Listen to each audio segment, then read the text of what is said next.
Wednesday, April 24th, market analysis. Stan Ehrlich, good morning. You know, I start out with the indexes and go to futures and sometimes some other interesting stuff, hopefully interesting. And we are looking at the E-mini June futures contract that has bottomed out a couple of days ago, last Friday, in oversold conditions, rallied for a couple of days, and today's high did reach a little resistance area that I have marked quite a while back, and it seems to have stopped it.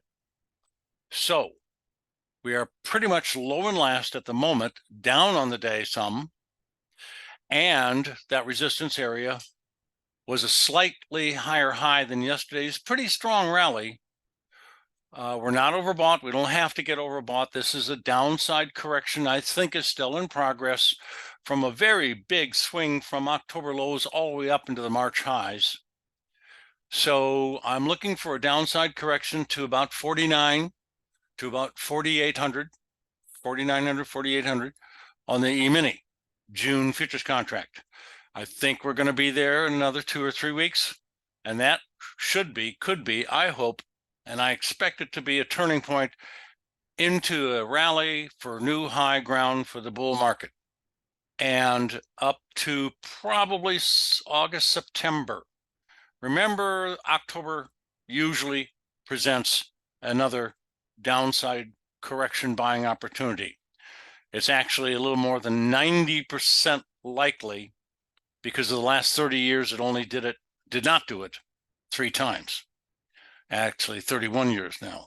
So same kind of commentary for the other indexes. This is the 1 minute E-mini, and we are basically low and last, just a few ticks from it. Don't see any reason for it to stop at the moment. Looking for a bit lower today, but not necessarily getting all the way down below yesterday's lows. That would be not impossible, but a little bit of a stretch.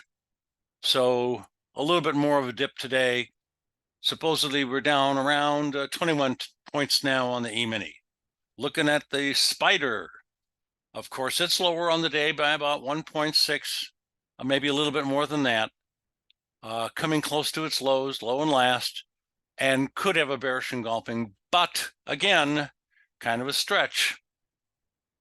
My downside objective on the spider is 478, 477, and maybe down to 466 or so. But in that 477, 466 range is where I expect to bottom out in, again, a few weeks. Next is the spider 10-minute chart, and you can see it's slipping on down. Now I had a resistance line, the blue line. It didn't quite get there, came kind of close, but I think that's it.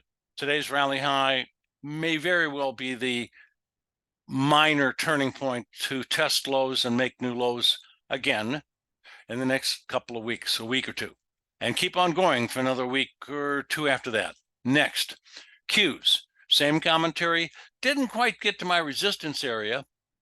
Low and last, a little bit below yesterday's high, slightly lower on the day than yesterday's close, of course, yesterday's close. So same thing, QQQ, 5-minute chart, same thing. We didn't get to resistance.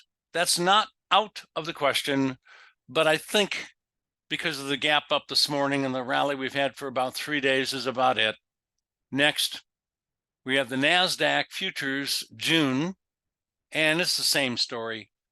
We didn't even get to my resistance area, and it looks as if it's in the process of turning back down to test lows and make new lows.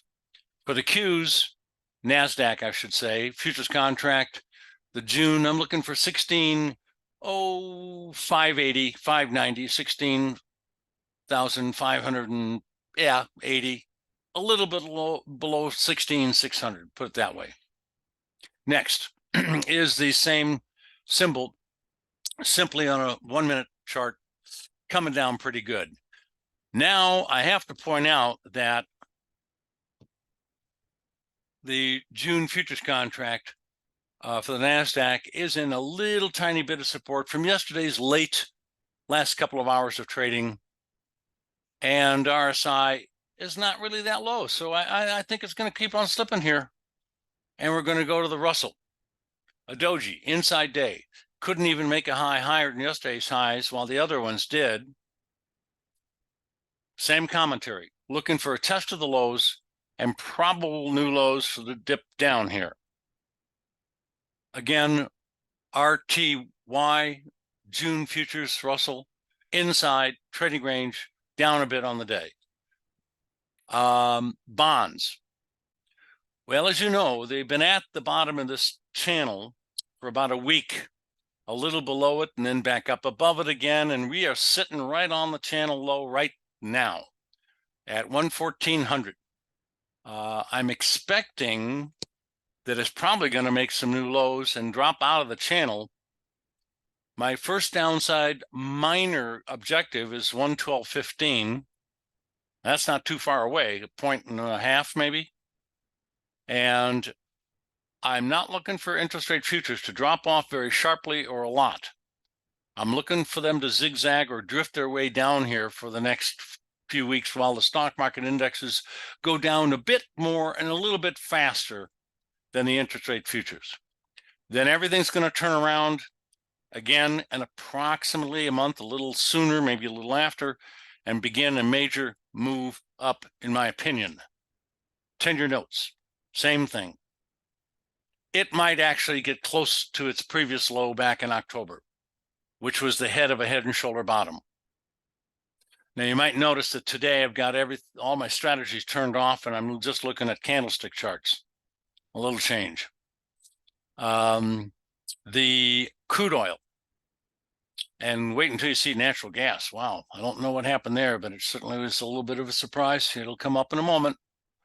Crude is currently dipping slightly and did come up to a small amount of resistance. It's not even, I'm not going to even, The question here is it turning around? Is going to see new lows? I really can't say. I don't have a good feel for this, so I just shut the heck up. Natural gas gapped up this morning. Something happened to natural gas. I'm not a fundamentalist, so I don't have an answer, but obviously a heck of a lot more buying than selling. But it got up to resistance. And I'll put the line in here for you right about there. Yep, that's pretty good. So it could have made a little bit higher high to touch the yellow line, but that's pretty close. And we're now low and last. I think it's going to come down to yesterday's high, maybe today. I doubt that, but in the next couple of days to close the gap. And then we'll see if we can have any follow through to the downside.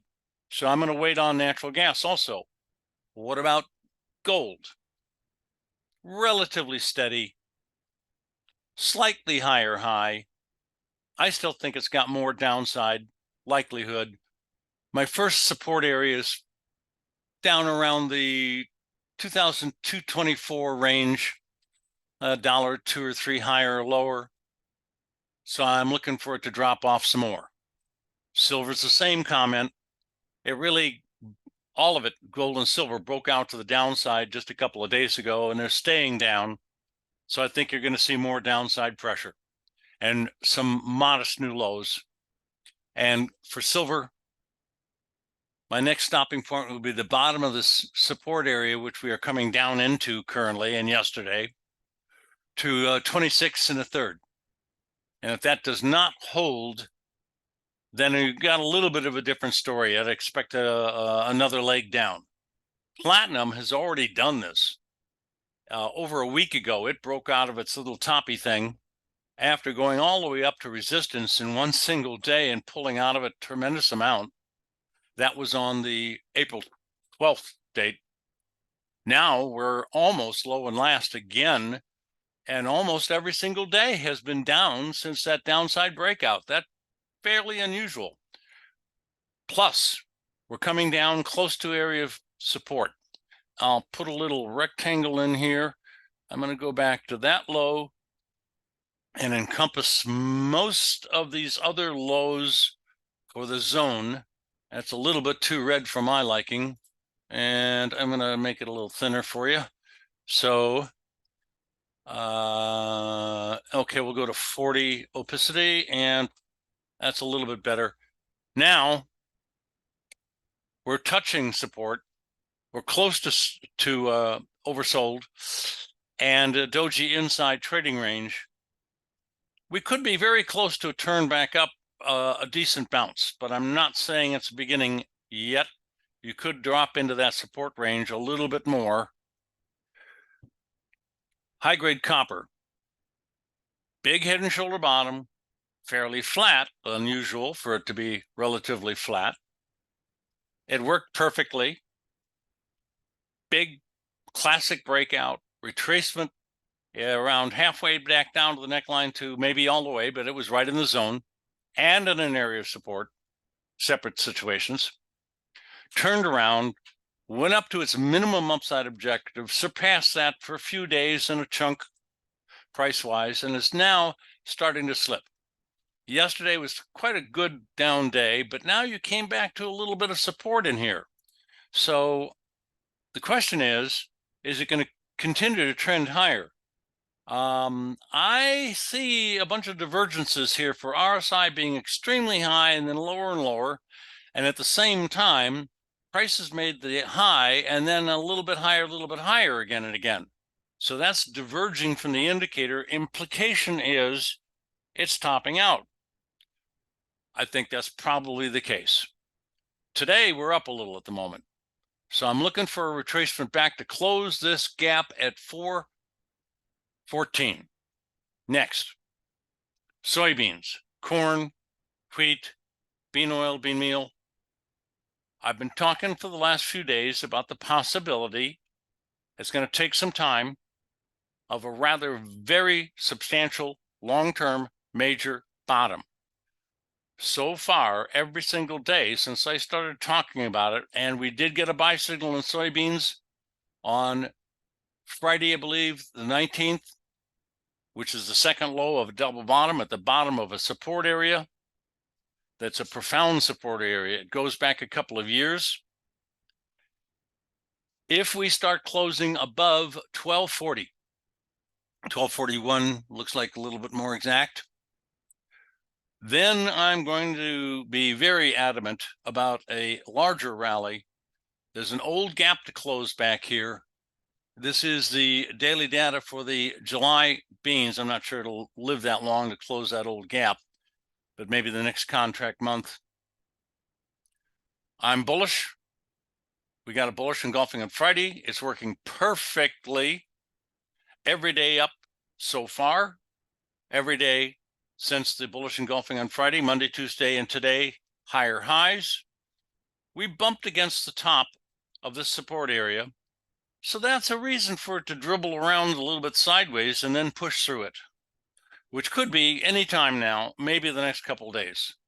I want to close above today's high to break out of the support area and go to the next level. Of course, that would be the 1241 next to soybean oil. Here again, some bullish evidence, not quite solidified yet. Too early to be adamant about this, but this could be a giant head and shoulder bottom with a shoulder low in June of 22. Yep, July of 22, 14th. The head of the formation, May 31st last year, May, June. And then last Friday, in a support area, prices are right, timing is about right. That could be a whopping big last shoulder low. I need to be closing in the next month or so above 50.5. In the meantime, I don't want much sideways. Quicker, stronger, the better, climbing, and no lower lows of any consequence, probably just plain no lower lows than last Friday. On a long-term trade basis, this still represents a relatively small risk and a huge potential reward. I hate to say this, but if this pattern works, soybean oil is going to go through the roof. Looks like something like 80. Can't believe I'm saying that. Meal, major support held. We got a buy signal on February 29th that has not been violated. There was no lower low even on April 3rd. Looks to me like this is doing what I expect some of the other grains to be doing. This is making new highs now for a month and a half on a closing basis as well. This is turning more bullish, more solid sooner than the others. Soybean oil, I think, is just about to do the same thing. I meant corn here, corn. I need to close above the yellow line, which is at 460. That's a little bit of resistance, considered to be a short-term, 2-month breakout. And we did get a buy signal on the exact low day, February 26th. Next, wheat. We did get a twin buy signal on Friday, March 8th, and the next trading day, Monday, March 11th. Both are bullish engulfing ER green buy signals. Remember, I don't have my strategies loaded today, so I don't have the green and red. These are standard colors for standard candlesticks that you're probably more familiar with. This again now for the second or third day, a new high and a new high close breaking out to the upside. Wheat is leading the way up. It's already getting up to the first major challenge, which is that resistance area starting at 621, currently 615, pretty close. We'll see what happens.